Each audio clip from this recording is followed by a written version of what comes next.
ओम। श्री योग वासिष्ठ के उपशम प्रकरण में श्री वशिष्ठ जी महाराज बोले, हे राम जी, विचार से रहित पुरुष को विष्णु भगवान भी ज्ञान नहीं दे सकते। अर्थात तत्व ज्ञान प्राप्ति में मुख्य कारण है विचार। बोले विचार किसका करें? आत्मा क्या, अनात्मा क्या? कौन ऐसा तत्व है जो हमेशा रहता है, कौन ऐसा तत्व है जो हमेशा बदलता रहता है? अवस्तु रूप क्या है और वस्तु रूप क्या है? और शरीर में ये जो दुख सुख किसको होता है? जन्म मरण किसका है? आना जाना कौन करता है? अनेकों प्रकार के जो ये विचार हैं, ये विचार जिन्हों के अंदर है और इस पर जो अमल करते हैं, फिर निदिध्यासन करते हैं। पहले श्रोतव्यो किया, श्रोतव्यो के बाद मंतव्यो, श्रोतव्यो का किया, तात्पर्य के निर्णय पूर्वक श्रोतव्यो किया, और मंतव्यो किया है, मनन किया है। आत्मा, ये जो आत्मा है वो कोई सोप्रो और नहीं, सो तू है, वो कोई दूसरा नहीं, वो तुम्हारे ही अस्तित्व का नाम है। जैसे कोई घड़ा अपनी मिट्टी रूप आत्मा की खोज कर रहा हो, अपने अस्तित्व की, तो किसी ने कहा ये घड़ा, वो मिट्टी कोई दूसरा नहीं, वो मिट्टी तुम ही हो। ऐसे ही ये अंतर्यामी आत्मा जीव का अपना निज अस्तित्व है। उस अस्तित्व से ही ये मन रूपी चश्मा चढ़ता है उसी अस्तित्व पर, जिससे 5 तरह का देखने लगता। कहीं से शब्द देखता है, तो कहीं से गंध देखता है, कहीं से रूप देखता है, कहीं से रस देखता है, कहीं से स्पर्श देखता है। तो इस प्रकार से 5 प्रकार का हो जाता है।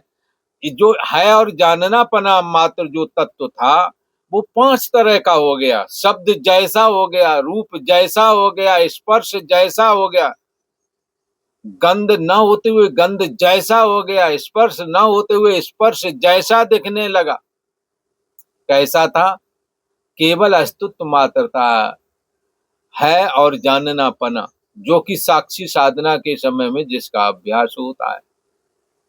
था तो वो उस तरह का सदा रहना पना, सदा चैतन्यता, ये अपना निज स्वरूप है आत्मा का। एक स्वरूप लक्षण होता है, एक तटस्थ लक्षण होता है आत्मा का। स्वरूप लक्षण कहते हैं कि सदा रहना अपना, उसको कहते हैं आत्मा। कैसा? बोले सत है।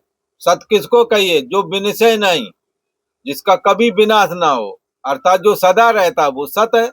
तो कौन सदा बचा है? बचपन जवानी बुढ़ापा भोजन भोगने के बाद में तो आप बचे हैं, शरीर तो बदल गई है। कई प्रकार के शरीर है। बचपना से कौमार अवस्था आई, कौमार से जवानी आई, जवानी से वो 40-45 वाली स्थिति आई, जिसको प्रौढ़ बोलते हैं। फिर इसके बाद वृद्धावस्था आ गई। अनेकों प्रकार का शरीर बदला, पर अनुभव करने वाला वही बना रहा। इसका अंत कहाँ हुआ है? और जिस चेतना के द्वारा सारा कुछ जानते, ये चेतना भी जब डूब जाती है तो कहते कुछ ना जाना। इसके कुछ ना जानने को भी तुमने जाना, इसका मतलब वो जानने वाला सदा बना रहता है। तो सदा बनता है। ये लक्षण कौन है आत्मा का? स्वरूप लक्षण। आत्मा का स्वरूप ही है सदा रहना पना और सदा जानना पना। अगर जड़ होती तो ना जानती, पर अंतर्यामी आत्मा अपना अस्तित्व चेतन है, जो सदा रहता है। वो जड़ नहीं, वो चेतन है, क्योंकि जानता भी है साथ में। और जो सदा रहता है, जो जानता है, उसमें प्रियता भी सबसे अधिक है।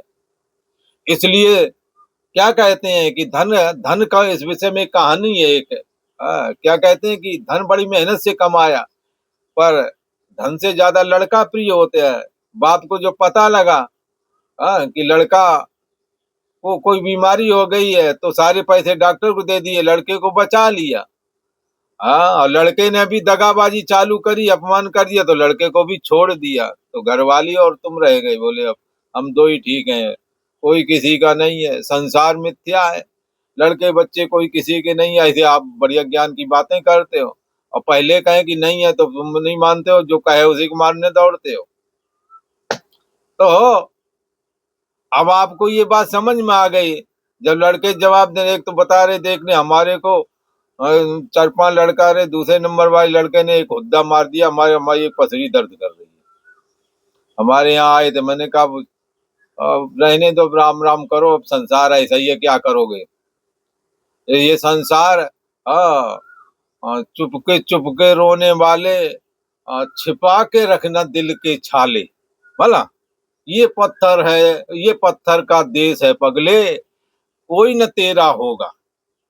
ये पत्थर का देश है, यहाँ कोई किसी के ऊपर दया करता नहीं है। अपनों अपनों के प्रति लगता है ये दयालु, दयालु कहीं नहीं। जब मन मुटाव होता है तो खरी खोटी खूब सुनाते हैं। तो इसलिए अपने मन की बात अंदर ही रखो। और इस दुनिया की ये चाल देखो, ये है कैसी, यहाँ कोई किसी का नहीं है, सब अपने अपने मतलब से जुड़े हैं। सुर नर मुन सबकी यह रीति, स्वार्थ पाए करें सब प्रीति। चाहे साधु हो, सन्यासी हो, ऋषि महर्षि, माता पिता, कोई भी हो, यहाँ इस संसार में जो आया है बंधुओं से किसी से कुछ लेना है, किसी को कुछ देना है। जो बच्चे हैं, जो ज्यादा प्रिय आपको लग रहे हैं, उन्हों से आपने प्यार से लिया है, इसलिए वो प्यार से आपसे ले रहे हैं।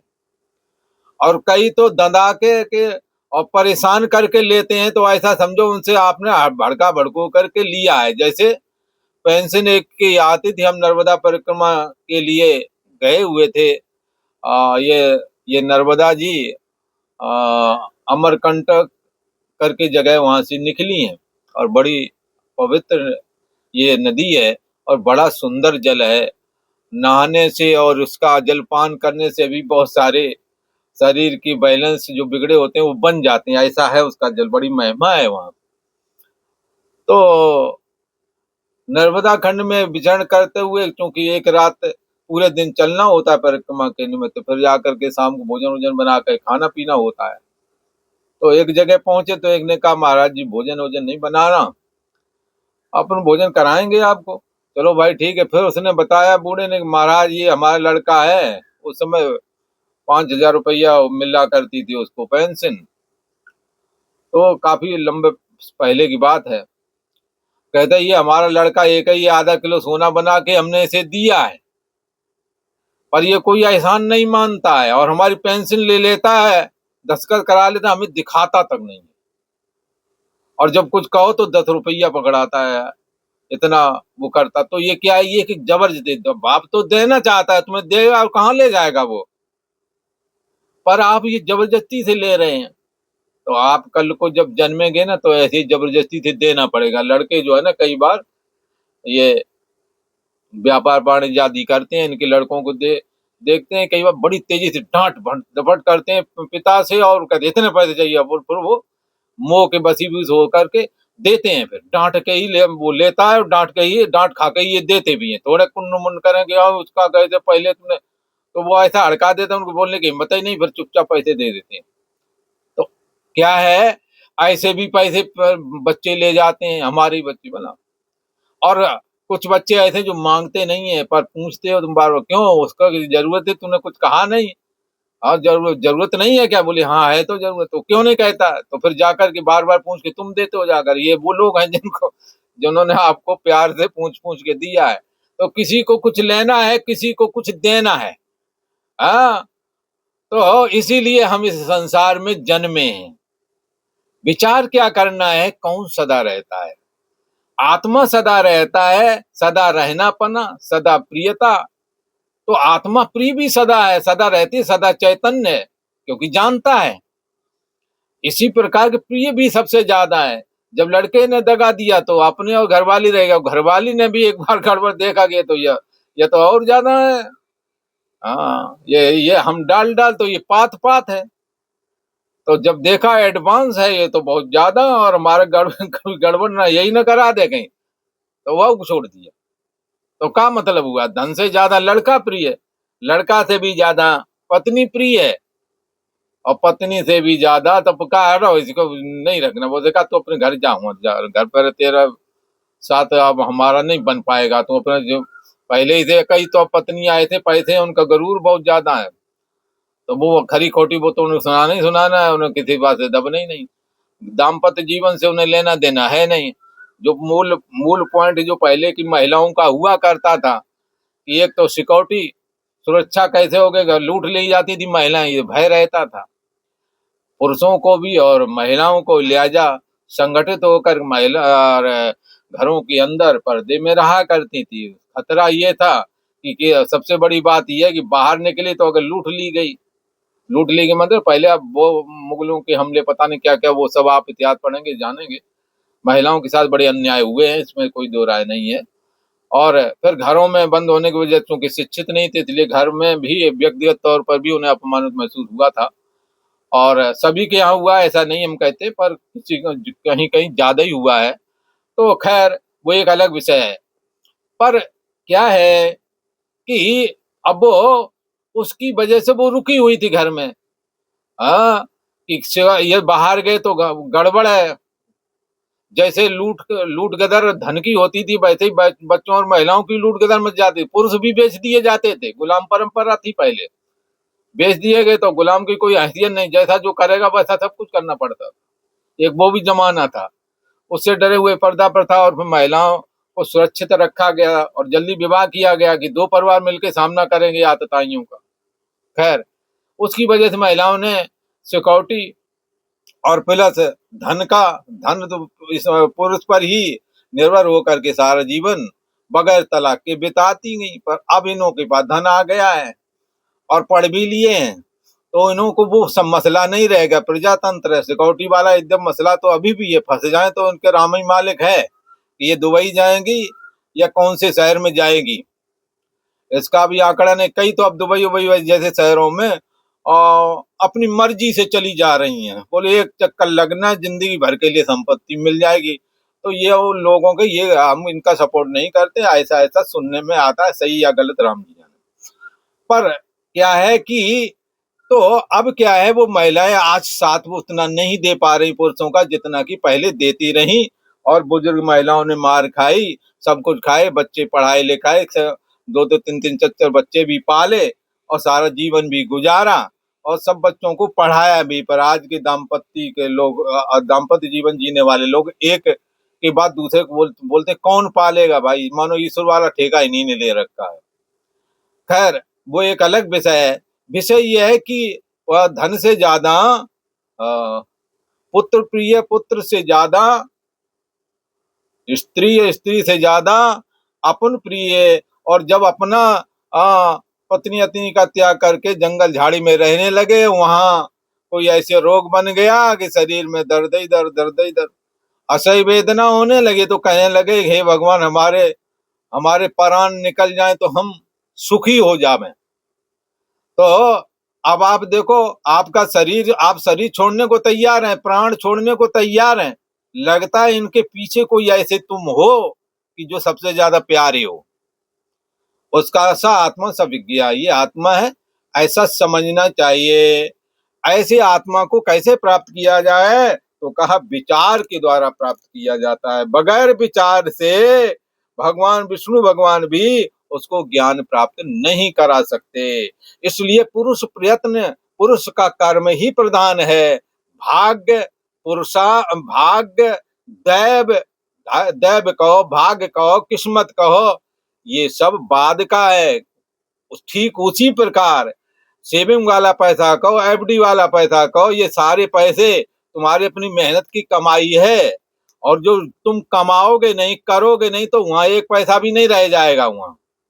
ऐसे ही तुम अगर शुभ कर्म नहीं करोगे, पुरुषार्थ नहीं करोगे, विचार नहीं करोगे, तो कोई तुम्हारी मदद करने, यहाँ तक कह दिया भगवान विष्णु भगवान भी उसकी मदद नहीं करते जो विचार नहीं करता। अर्थात प्रहलाद जी ने विचार किया, प्रेम शक्ति, अपनी प्रेम भक्ति के द्वारा भगवान विष्णु को प्रसन्न किया। ये उनका पुरुषार्थ है ना, भगवान विष्णु को प्रसन्न किया और प्रसन्न करके उन्होंने उनसे उपदेश ग्रहण किया और उपदेश से दुर्लभ तत्व ज्ञान में स्थिति प्राप्त की और स्वयं भगवान श्री हरि विष्णु की भक्ति को प्राप्त किया। तो ये सब प्रहलाद जी का पुरुषार्थ ही है, ऐसा वशिष्ठ जी महाराज श्री राम प्रभु को बता रहे हैं। आत्मा के साक्षात्कार में मुख्य कारण अपने पुरुष प्रयत्न अर्थात पुरुषार्थ से उपजा विचार ही है राम जी। और जो कारण है वरदान दे दिया भगवान विष्णु ने और फलाने महाराज ने शक्तिपात कर दिया और ऐसा कर दिया वैसा कर दिया, ये गौर कारण है। मुख्य कारण तो अपना पुरुषार्थ ही है। इससे हे राम तुम मुख्य कारण का आश्रय ग्रहण करो। मुख्य कारण है अपना कर्म, अपना पुरुषार्थ। प्रथम पांचों इंद्रियों को बस में करके चित्त को आत्म विचार में लगा। जो कुछ किसी को प्राप्त होता है राम जी, वह अपने पुरुषार्थ से ही प्राप्त होता है, पुरुषार्थ बिना नहीं प्राप्त होता। अपने पुरुषार्थ प्रयत्न से इंद्रिय रूपी पर्वत को लांघे अर्थात इंद्रियों को बस में करे और तो फिर संसार से ये तर जावेगा और तब परम पद की प्राप्ति होवेगी। जो पुरुष के प्रयत्न के बिना ये जनार्दन भगवान श्री हरि विष्णु देव मुक्ति दे दें तो हे राम जी मृग पशु पक्षियों को वो दर्शन देकर उनका उद्धार क्यों नहीं करते? ऐसा नहीं होता है। जो पुरुष प्रयत्न करता है उसी का पुरुष प्रयत्न पुरुषार्थ बन करके उसका उद्धार करता है। जो गुरु अपने पुरुषार्थ बिना उद्धार कर देगा, अगर गुरु कृपा कर दें, शक्तिपात कर दें, सबका तो हो गया काम। शक्तिपात के लिए तपस्या चाहिए, वो तपस्या खत्म हो जाएगी एक दो में। शक्तिपात करेंगे फिर ठन ठन गोपाल, फिर नहीं रह जाएगा कुछ भी। इसलिए समझदार साधु जल्दी से तपस्या अपनी खराब नहीं करते। तो कहते हैं गुरु अपने पुरुषार्थ बिना उद्धार करते तो अज्ञानी अविचारी, अज्ञानी ऊंट बंदर ये सबरे हैं, इनका भी गुरु महाराज जाके कृपा करते, इनको ज्ञानी बना देते, पर ऐसा होता नहीं है। तो पशुओं को ये गुरु लोग जो है अविचारी अज्ञानी ऊंट बैल आदि पशु हैं, इनको भी ज्ञान प्राप्त करा देते, पर ऐसा होता नहीं। इससे भगवान विष्णु और सतगुरु आदि जो जितने भी हैं ज्ञान प्राप्त कराने वाले और किसी के पाने की इच्छावान बुद्धिमान नहीं करते। इससे गुरु और भगवान विष्णु इत्यादि और किसी के पाने की इच्छा कि गुरु के द्वारा हमें ज्ञान मिल जाए, भगवान विष्णु के द्वारा हमें ज्ञान मिल जाए का मतलब यह है कि हम पे कृपा करें, हम पे ज्ञान थोप दें, है हमारे को ज्ञान रूपी चादर उड़ा दें। जैसे कंडा पाथे जाते हैं और बटिया बनाकर उसको थोप दिया जाता है, ऐसे ही ज्ञान थोप दें पूरे पे, ज्ञानी बन जाओ। तो ऐसा होता नहीं है, ना गुरु ऐसा कर पाते हैं ना भगवान विष्णु ऐसा कर पाते हैं। इससे विष्णु गुरु इत्यादि और किसी के पाने की इच्छा बुद्धिमान नहीं करते। भगवान विष्णु को पहले खोज कर ऊपर फिर कृपा कर, इससे पहले आत्मा का श्रवण मनन निध्यासन करो ना, तो भगवान विष्णु की कृपा अपने आप हो जाएगी। क्योंकि भगवान विष्णु ही विष्णु परम पदम आत्मा के रूप में भगवान विष्णु है। जब अंतःकरण से जुड़ जाते हैं, जब अंतःकरण माया का ही अंश है, इसलिए ऐसा भी कहते हैं जब वो अंतर्यामी आत्मा रूप विष्णु जब माया से मिल जाते हैं तो चार भुजाधारी बन जाते हैं और जगत की उत्पत्ति स्थिति और प्रलय के करनेहारी ईश्वर के रूप में उनकी अभिव्यक्ति होती है। विष्णु कहो और चाहे आत्मा कहो, एक ही नाम है। जैसे तिल कहो चाहे तेल, तिलों में ही तेल रहता है। तिल अलग बात है, तेल अलग बात है, पर तिल में ही तेल रहता है। ऐसे यही आत्मा कहो विष्णु कहो, एक ही बात। माया मिश्रित आत्मा विष्णु है और माया से रहित आत्मा है। इसलिए विष्णु हो परम पदम। अपने मन के स्वस्थ किए बिना परम सिद्धता की प्राप्ति महात्मा पुरुष नहीं जानते। मन को निर्मल बनाना है, यही उसका स्वस्थ बना है। जिन्होंने वैराग आदि अभ्यास इंद्रिय रूपी शत्रु बस में कर लिए हैं, जीत लिए हैं, वे अपने आप से अपने आप को पाते हैं अर्थात अंतर्यामी आत्मा में विश्रांति लाभ प्राप्त करते हैं और किसी से नहीं पाते। ये उनका अपना पुरुष प्रयत्न ही है। आज इतना ही।